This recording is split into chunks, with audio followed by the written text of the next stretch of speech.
Accounting class की और भी वीडियोस देखने के लिए मेरे चैनल को सब्सक्राइब कीजिए और साथ ही साथ बेल आइकन को प्रेस कीजिए ताकि मेरी अगली वीडियो की नोटिफिकेशन भी आपको मिल जाए। Hello and welcome to the accounting class. आज की वीडियो में हम लोग दो बड़े कॉमन टर्म का डिफरेंस देखेंगे। अकाउंटेंसी जब भी आप लगा रहे होते हैं उसमें कभी एक्सपेंस और कभी एक्सपेंडिचर वर्ड आता है, तो आखिर इन दोनों वर्ड का मतलब सेम है या इन दोनों में कोई फ़र्क है, उसको आज की वीडियो में देखते हैं। तो चलिए शुरू करते हैं वीडियो। अगर आपने मेरे चैनल को अभी तक सब्सक्राइब नहीं किया है तो प्लीज़ इसको सब्सक्राइब कर दें और बेल आइकन को प्रेस कर दें ताकि मेरी हर वीडियो की नोटिफिकेशन मिल जाए। एक्सपेंस और एक्सपेंडिचर के डिफरेंस को कुछ पॉइंट में मैंने बताने की यहाँ कोशिश की है। इसको देखिए, हो सकता हो आपको ये अच्छा लगे। पहला डिफरेंस देखते हैं इसकी मीनिंग का। Expense indicates the amount spend to meet short term need of the business. Expense ज़्यादातर बिजनेस की छोटी ज़रूरतों को पूरा करने के लिए किया जाता है। शॉर्ट टर्म का मतलब यहाँ पर शॉर्ट टर्म वाली, जो लॉन्ग टर्म की नहीं है। शॉर्ट टर्म का मतलब जनरली 1 साल से लगाया जाता है। अकाउंटेंसी में आपको ये पता होगा, तो जब भी कभी शॉर्ट टर्म की बात हो तो उसको 1 साल समझना चाहिए या उससे कम। तो 1 साल के अंदर जो चीज़ें हम यूज़ कर रहे हैं और उसके बदले जो अमाउंट पे करते हैं वो एक्सपेंस की कैटेगरी में आता है, उसे हम एक्सपेंस कह सकते हैं। जबकि एक्सपेंडिचर हम लॉन्ग टर्म की नीड को पूरी करने के लिए करते हैं। तो वो अमाउंट जिसको स्पेंड करते हैं हम, जिसको हम खर्च करते हैं और उसके खर्च करने से जो चीज़ हमको मिलती है वो बिजनेस के लॉन्ग टर्म की नीड को पूरा करती है। यानी 1 साल से ज़्यादा हम उस चीज़ का इस्तेमाल कर सकते हैं उस पैसे को खर्च करके।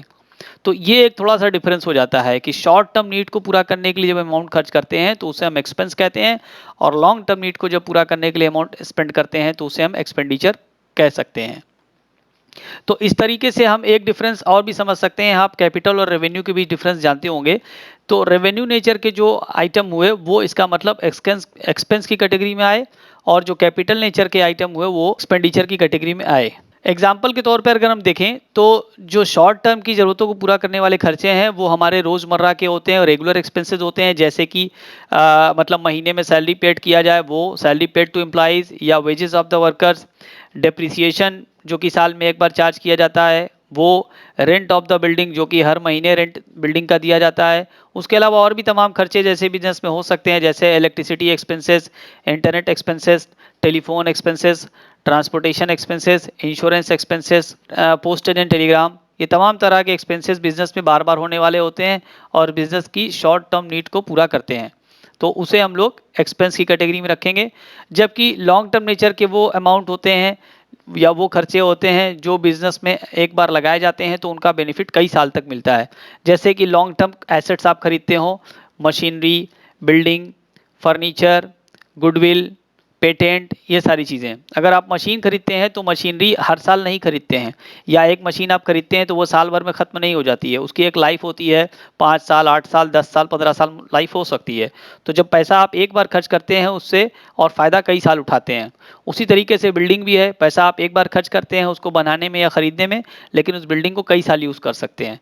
फर्नीचर भी वैसा ही है, गुडविल भी उसी तरीके से है। तो ये सारी चीज़ें आप जो देख रहे होंगे, ये अमाउंट वो है जो कि एक्सपेंडिचर कहलाता है अगर आप इन सब चीज़ों को एक्वायर करने में पैसा खर्च करते हैं तो।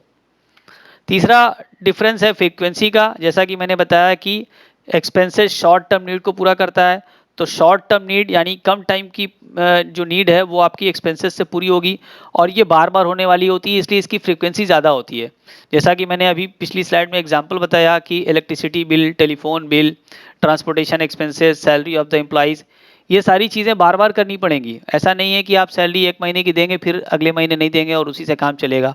नहीं, आपको हर महीने सैलरी देनी होगी, हर महीने रेंट देना पड़ेगा, हर महीने टेलीफोन बिल देनी पड़ेगी, हर महीने आपको इंटरनेट की बिल देनी पड़ेगी। तो ये सारे खर्चे आपके फ्रीक्वेंटली बार बार होने वाले होते हैं, तो ये रिकरिंग नेचर के हो जाएंगे।